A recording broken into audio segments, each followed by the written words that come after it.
স্বস্তিকর অবস্থাটা যত ভালো করা আমরা যা করেছি সেটা সন্তোষজনক। আমরা চেষ্টা করছি আরও সেজন্য আমরা সর্বশেষ চেষ্টা করি। মানে ঘুরে আর কি আপনি সন্তুষ্ট যে ঘুরলেন যে ব্যবস্থাটা এখন আছে অবশ্যই আমরা সন্তুষ্ট এবং আমরা মনে করি যে ব্যবস্থাটা আমরা গ্রহণ করেছি ছাত্ররা শান্তিপূর্ণ পরিবেশে সুশৃঙ্খলভাবে স্বস্তিদায়ক অবস্থায় ভর্তি। শিক্ষার্থীদের কোনো আহ্বান জানাবেন এই শেষ মুহূর্তে এসে?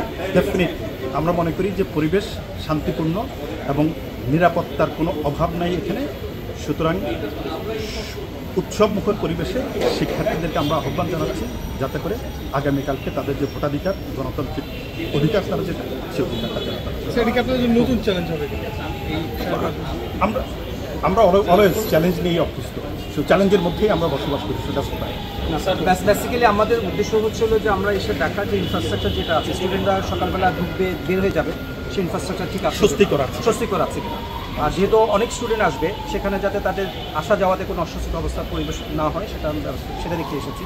আর অবশ্যই আমরা তো চাই সব স্টুডেন্টরা আসবে শান্তিপূর্ণভাবে উৎসবের একটা আমেজে ভোট দিবে, অনেকদিন পর ভোট হচ্ছে সেটা আমরা তো চাই। এবং আমরা এখন পর্যন্ত কোনো ধরনের আশঙ্কা দেখছি না। আমরা সবাইকে আহ্বান জানাচ্ছি সব স্টুডেন্টকে স্বতঃস্ফূর্ত আসার জন্য এবং ভোটে অংশগ্রহণ করার জন্য। তাদের মতামত আসলে এখনও এরকম কোনো সংবাদ পাইনি, যদি আমরা পাই তাৎক্ষণিকভাবে আমরা অ্যাকশন নিই।